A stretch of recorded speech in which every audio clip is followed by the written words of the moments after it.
Today, ladies and gentlemen, I am reviewing a figure I have been waiting for a few months now, and I am excited as hell to open this bad boy up. As you can see, we have in our possession Super 7's Ultimate SpaceGodzilla poster variant, aka the Trendmasters color.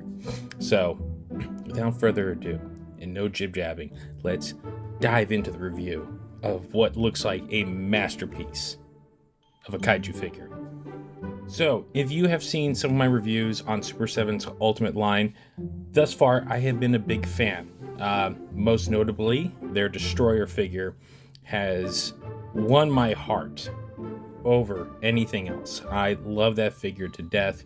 It is one of the absolute best representations of that character ever put into action figure form. The Meltdown Godzilla is actually, I think it's the 12,000 centigrades. Don't quote me on that. Which is the most metal Godzilla figure. But then, if you watch my last review of an Ultimate figure, which was the -1, they have absolutely perfected the formula on these things. Because as I was taking off for Japan, Super 7 dropped this bad boy as a Godzilla Day exclusive. So made my way down to San Diego because I had to have it. Now have it in my possession.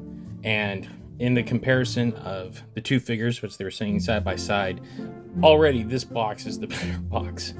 So as you can see, they use the Noriyoshi Orai poster art, which justifies the color grading on this because, well, that is how he looks on there.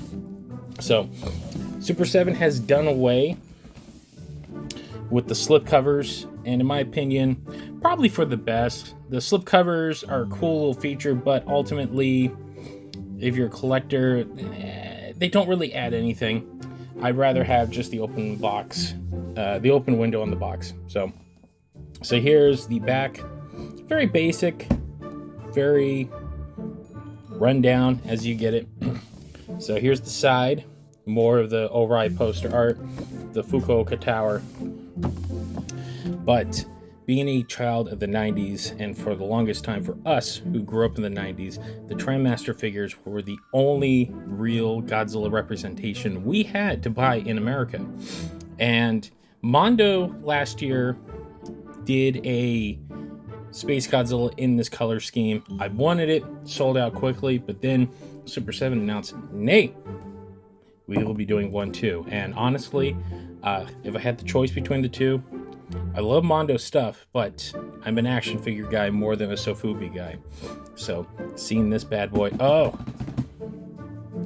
the excitement. So enough jib-jabbing, let's open this guy up and check him out, see how he stands up to the rest of the Ultimate line. So real quick, before I get into the figure, I'm going to show you the interior of the box. They have all these awesome crystals.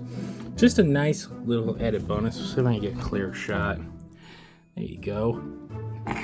Just a little packaging touch, which goes a long way with action figures, if you ask me. After spending 15 minutes getting this guy out the box, again, kudos to Super 7 for very serious packaging to make sure that these things aren't broke. This is everything you get with the figure. So you have the main body right there. You have the tail. You have the extra head. And then 2 sets of hands. So totaling 3 sets of hands altogether. So as you can see on the main body, he's got his fist closed. There are claws and then kind of like slightly opened. So what we're going to do now, we're going to assemble him and then get a good idea of just the quality of this guy. All right, completely assembled. Actually did not need the hairdryer for the tail. Popped right on, no problem. Right off the bat, this is a big boy. I mean, he's about 8 inches, if not 10, across from nose to tail. So he is chunky, much like the -1, not Shin, -1. So off the bat, much like the -1, he is well articulated, Now, he does have a little bit of box stiffness, but that is really not, not a big deal. Let me zoom out there a little bit. So, his shoulders are completely locked in, but he does move at the upper arm, elbows, hands. He does move at the waist. Neck has movement, head as well, legs. Does swerve in there. So a good range of articulation. Now he is huge. This guy is massive.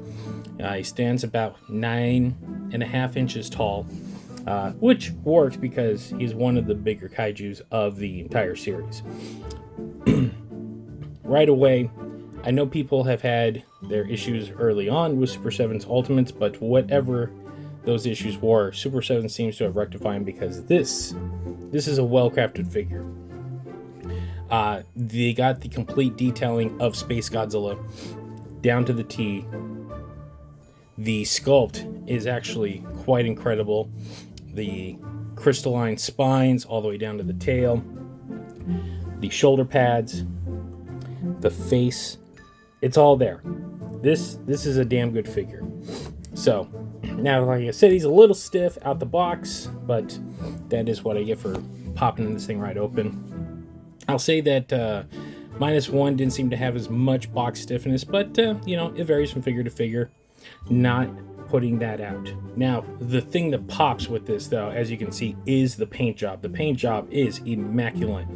Really captures the poster aesthetic, even though what this truly is. This is the Trendmasters paint job that they had on their SpaceGodzilla action figure, which many would argue that 6.5 inch one was their absolute best. It was probably the one that was closest to any of the Godzilla figures outside of Mechagodzilla. It pretty much was almost a 1-to-1 without any real artistic creativities.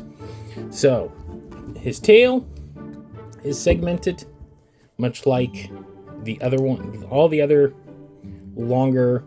Sorry, I'm having a mind fart there.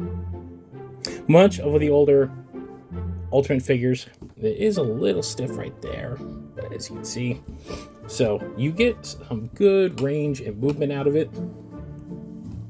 But he is hefty. This is a hefty boy. Listen to this. Listen to that. So for $85, man, you are getting your money's worth. That's about what I paid for him.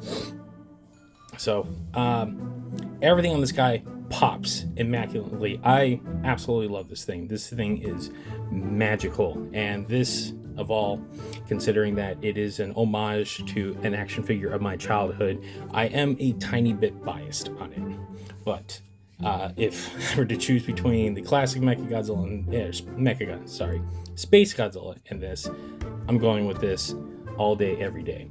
So let's try swapping some of the parts, see how they look. Let's get SpaceGodzilla with his mouth open.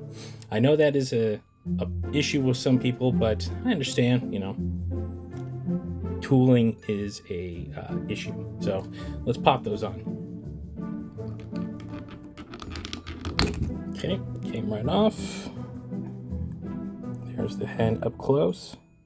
And then we're going to do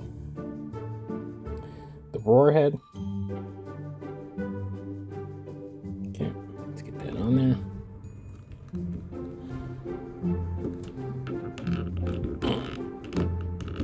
Man, that is on there. Okay, I think we got it on. Yep. Okay, once we got that off, it looks like it loosened up a little bit. So now you're getting everything, all of his glory. So there you go. So head, easy to pop off. Getting on, just a little effort, but nothing too egregious. If you need to really loosen them up, the trusty hair dryer trick always comes in handy. Now let's do the arms, hands technically. So get those out. Those came right out, no problem. I am going to go with the open claws. Right in. No problem. Beautiful. That's what you want. And now you have a much more menacing SpaceGodzilla. Now that is an action figure. That is what you want from an action figure. You want a dynamic pose. You want great sculpt, some articulation. Get him up there a little bit. There we go. Overall, absolutely brilliant figure. I love this thing to death.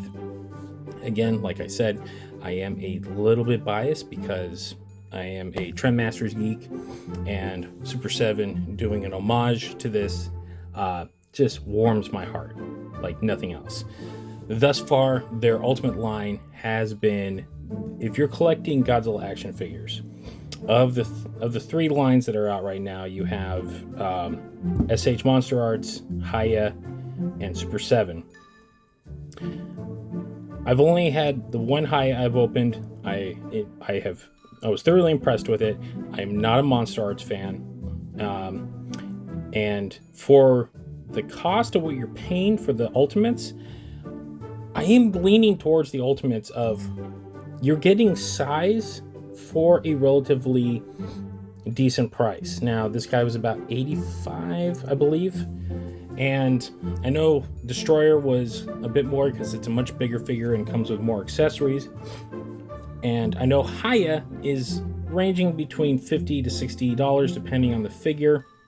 So it is a matter of taste. Do you want a one-to-one? Do you want a little bit of interpretation? Or, you know, it depends on what you want. For me, Monster Arts are too flimsy and too brittle for the price that you're paying. I think those are completely overpriced.